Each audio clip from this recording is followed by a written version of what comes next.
Esse podcast faz parte da FIO. Siga @FIO Podcasts e conheça a rede ativista de vozes.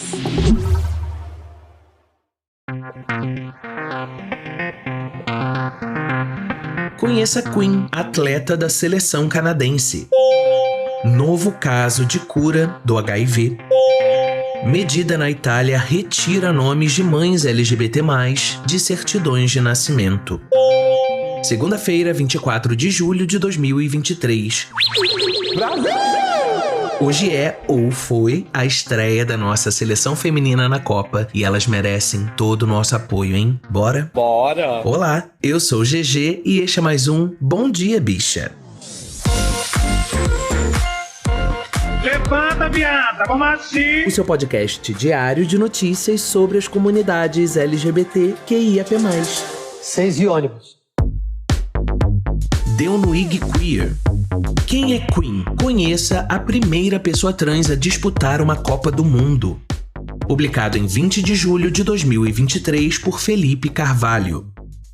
Queen, da seleção de futebol canadense, está fazendo história nesta Copa do Mundo feminina. É a primeira pessoa trans não binária a participar de todas as edições da competição, inclusive das masculinas. E este não é seu primeiro feito, pois também faturou uma medalha de ouro no futebol feminino nas Olimpíadas de Tóquio, no Japão, em 2021. O talento para os esportes começou cedo, ainda criança, quando Queen tinha apenas 6 anos de idade e já participava de competições de natação, hóquei e esqui. Mais tarde, quando participava pela Universidade de Duke, na Carolina do Norte, nos Estados Unidos, foi chamada para jogar na Liga Nacional Feminina do país. Em novembro de 2020, fez uma cirurgia de mastectomia um pouco antes de competir nas Olimpíadas e estava preocupada sobre o quanto isso poderia afetar seu desempenho nos preparativos para a competição esportiva. Contudo, o procedimento foi um sucesso e o time levou uma medalha de ouro. Um ano depois, Queen fez um depoimento comovente sobre o ocorrido. Acontece que foi a melhor coisa que eu poderia ter feito. A jornada de cada pessoa é diferente e para mim, seguir o caminho da afirmação da cirurgia me deu conforto, confiança e alívio. O cuidado afirmativo deve ser um direito. Atualmente, o atendimento é inacessível para muitos devido aos custos, profissionais médicos discriminatórios e restrições do governo. Lembrou em um post em rede social. Desde a transição, Queen usa os pronomes neutros elo, delo e optou por não adotar um novo nome. E hoje, usa somente seu sobrenome como identificação.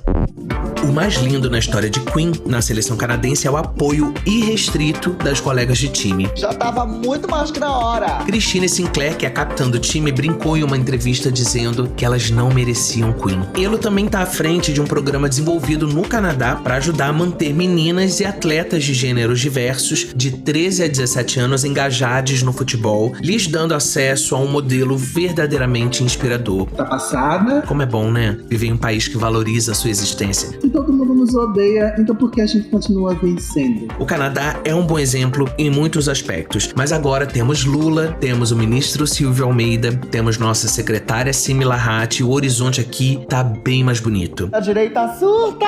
Importante aproveitar aqui para trazer luz a alguns pontos. Uma pesquisa do Centro Canadense de Ética no Esporte, divulgada em abril deste ano, apontou que não existem evidências científicas que provem que há vantagem na performance de mulheres trans. Você tá me entendendo? O Comitê Olímpico Internacional determinou, lá em 2015, dentre um monte de outras exigências, que níveis de testosterona em mulheres trans devem ficar abaixo de 10 nanomols por litro por 12 meses antes de sua primeira competição e durante toda a sua carreira de atleta. Porém, como cada modalidade esportiva tem suas peculiaridades, e tem mesmo, lá em 2021, o COI se isentou de aprofundar o debate e determinou que cada órgão regulador de modalidade é responsável por estabelecer suas próprias exigências. E aí, a gente viu o retrocesso acontecendo, como aconteceu na natação, como aconteceu no atletismo, dentre outras modalidades, que estão restringindo a participação de atletas trans. Transfobia, né, meus amores? Não adianta. Sem inclusão, a gente não vai andar com esse debate. Sem inclusão, não vai haver desenvolvimento de conhecimento científico sobre o tema, não vai haver literatura que embase o debate. E aí, na dúvida, como sempre foi na história do mundo, subjuga-se o divergente, demoniza-se o dissidente. Eu tô cansada! Resistamos. Deu no Gay Blog. Cientistas anunciam um novo caso de cura do HIV com transplante sem mutação. Publicado em 21 de julho de 2023, o site não informou a pessoa responsável pela matéria. Um homem na Suíça, apelidado de Paciente de Genebra, apresentou remissão do vírus HIV após a realização de um transplante de medula óssea. Ele se tornou a 6ª pessoa no mundo a se curar da doença. O resultado foi apresentado durante a conferência IAS sobre ciência do HIV 2023, em Brisbane, na Austrália, na última quinta, dia 20. De acordo com o resultado, o caso do suíço apresenta uma particularidade que não aconteceu nos 5 casos anteriores, que haviam sido registrados em Berlim, Londres, Düsseldorf, Nova York e no City of Hope. Nestes, os pacientes receberam um transplante de medula óssea de um doador que portava uma rara mutação genética denominada CCR5-delta-32, que tornava as células do corpo resistentes ao HIV. Já no caso do Paciente de Genebra, a medula óssea doada não possui mutação CCR5-delta-32. Dessa forma, de acordo com o resultado, as células do suíço continuam permissivas ao vírus. Porém, mesmo assim, o HIV permanece indetectável em seu organismo cerca de 20 meses depois da interrupção do tratamento antirretroviral. O Paciente de Genebra convive com HIV desde o início da década de 1990 e fazia tratamento com antirretrovirais. Em 2018, o suíço realizou o transplante de medula para tratar uma leucemia e teve como consequência uma queda das células portadoras do vírus. Desde 2021, ele começou a diminuir gradualmente o consumo dos medicamentos contra o HIV. O que está acontecendo comigo é magnífico, mágico, estamos olhando para o futuro, afirmou o Paciente de Genebra. Para os cientistas, o caso suíço pode ser importante para o desenvolvimento de novas formas de combate e tratamento do vírus HIV. Na matéria ainda tem uma fala importante do chefe de unidade de reservatórios virais e controle imunológico do Institut Pasteur sobre o caso. Ele diz que, dada a agressividade do tratamento, um transplante de medula, não é possível providenciar em larga escala esse tratamento, essa possibilidade, mas traz um horizonte, traz novas possibilidades, o que equivale necessariamente a um avanço nos estudos da busca pela cura do HIV. E é isso, gente. Ciência, conhecimento científico, as discussões têm que acontecer, não pode ter tabu. Informação, compartilhamento, vamos que vamos. Deu na Folha. Itália começa a retirar nomes de mães LGBT+, de certidões de nascimento de crianças. Publicado em 21 de julho de 2023, o site não informou a pessoa responsável pela matéria.